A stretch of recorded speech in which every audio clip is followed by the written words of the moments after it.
ribut, ngoceh sana, ngoceh sini. Jadi saya mau supaya Afi kita coba lebih fokus agar jangan ada. Dari awal saya bilang, teman-teman 01 dan 03, siapkan dokumennya yang kuat agar pada pertemuan 4 menteri yang dimintakan keterangan di MK itu bisa disiapkan datanya yang banyak. Anda bisa bayangkan ada ya, ini Afi, lembaga independen, lembaga negara yang namanya Mahkamah Konstitusi meminta pemerintah, representasi presiden kemudian memberikan keterangan tentang bansos di MK kemarin. Itu artinya apa? Itu artinya bahwa semua referensi, semua dokumen, semua data tentang tuduhan-tuduhan bansos itu disampaikan secara vulgar dan terbuka, termasuk anggarannya. Oke. Jadi kalau malam hari ini kita fokuskan berbicara tentang apakah penting regulasi itu harus disiapkan bagi presiden sekarang maupun yang akan datang dalam membagi-bagi bansos itu yang menurut saya, mari kita agak move on. Tadi Dev, terima kasih.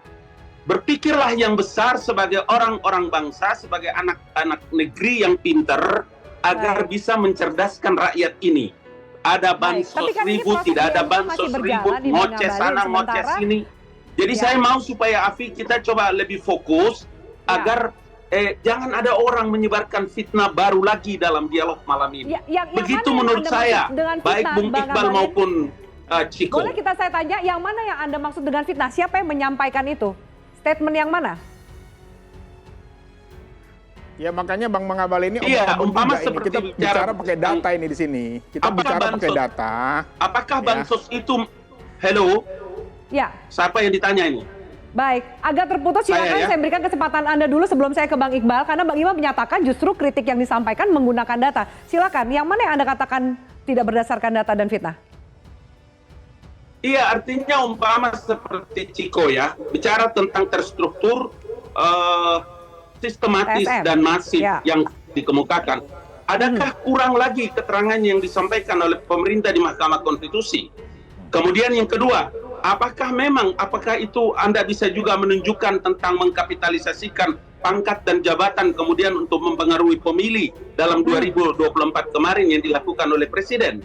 Please, boleh dijelaskan dengan baik. Baik, ditahan dulu. Saya minta tanggapan dari yang menurut saya, mari kita lebih arif melihat perkara-perkara baik, gak apa-apa. Kita justru di sini bisa beradu data. Nanti juga saya minta data yang Anda miliki. Silakan Bang Ciko dan Bang Iqbal. Kita bicara soal berpikir untuk mencerdaskan bangsa, saya rasa apa yang disampaikan oleh Bung Ngabalin tadi kebalikannya. Kita mencerdaskan bangsa itu bukan kita ingin melakukan demokrasi seperti apa yang kita lihat dengan kasat mata hari-hari ini. Kalau kita bicara data yang kasat mata tadi aja dulu. Bahwa Pak Erlangga dan Pak Zulkifli Hasan membagi-bagikan bansos dan mengatakan untuk memilih anak dari presiden. Kalau kita bicara soal gugatan di Mahkamah Konstitusi, bansos itu tidak bisa dan TSM itu tidak bisa terlepas dengan rangkaian-rangkaian yang lain. Bukan hanya bansos. Saya menolak hanya untuk membicarakan bansos di sini. Ada nepotisme di situ. Ada anak presiden yang maju di situ. Ini kan permasalahannya di situ. Awal dari permasalahannya kan di situ. Nepotisme, abuse of power, salah satunya menggunakan anggaran dan negara dan membagi-bagikan bansos yang begitu banyak, lebih banyak daripada waktu-waktu sebelumnya di waktu kampanye dan pemilu. Nah ini yang kita lihat kasat mata. Itu data. Kasat mata itu data. Tidak ada yang hoax, tidak ada fitnah di sini. Saya menolak menjadikan fitnah. Semua masyarakat bisa melihat. Tolong saya lagi bicara. Oke, Bang Ngabalin. Malu Anda di belakang itu ada tulisan kantor staf presiden. Coba berlakulah seperti posisi Anda. Berlakulah seperti Anda yang mengemban jabatan Anda. Ini yang masalahnya di negara ini sekarang. Orang-orang yang mengemban jabatan yang begitu tinggi, begitu terhormat, tidak memantaskan dirinya. Seperti saya sedang bicara dipotong begini kan nggak pantas. Adakah Anda data menunjukkan bahwa yang Anda sampaikan itu ternyata relevansinya ada keterpilihan dari anak presiden? Seperti dikatakan, ada survei yang mengatakan 62% mengatakan bahwa pemilih dari Pak Prabowo itu adalah penerima bansos. Bertanding sudah menang, cerita bahwa tentang kalau kita menggunakan logika dan proses yang tidak benar.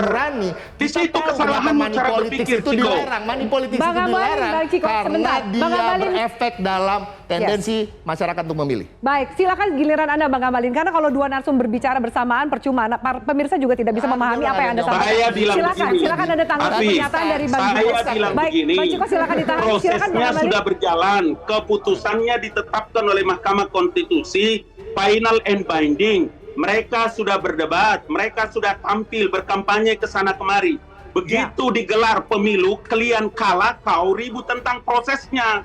Kau bicara tentang dinasti, kau bicara tentang tidak etisnya anak presiden ikut cawapres. Tidak boleh anak presiden ikut cawapres, ikut calon presiden. Apakah anak Mega tidak boleh? Apakah anak Sby tidak boleh? Apakah anak Tutu tidak boleh? Kita balikkan kepada tema berpikirmu yang tidak salah ada kau. etika ini saya rasa akan Berpikir dengan disetujui benar. oleh sebelahan Itu dunia. caramu berpikir salah, Ciko. Enggak ada. Begitu dong, jangan fitnah, jangan penuh kebencian kau bicara. Saya harus luruskan, kita kembali lagi kepada materi. Bang Iqbal, ketika tadi Bang Amli mengatakan, ayo sampaikan bukti dan juga datanya. Kita bicara soal data. Data apa yang Anda miliki bahwa Anda melihat ada relevansinya bansos dipolitisasi untuk kepentingan paslon tertentu? Ya, Bang Abalin agak santai dikit, Bang. Ini bulan puasa ya. Dengerinlah satu-satu kita ngomong ya. Jadi kalau Nggak apa-apa, Bang. Nggak usah pakai santai.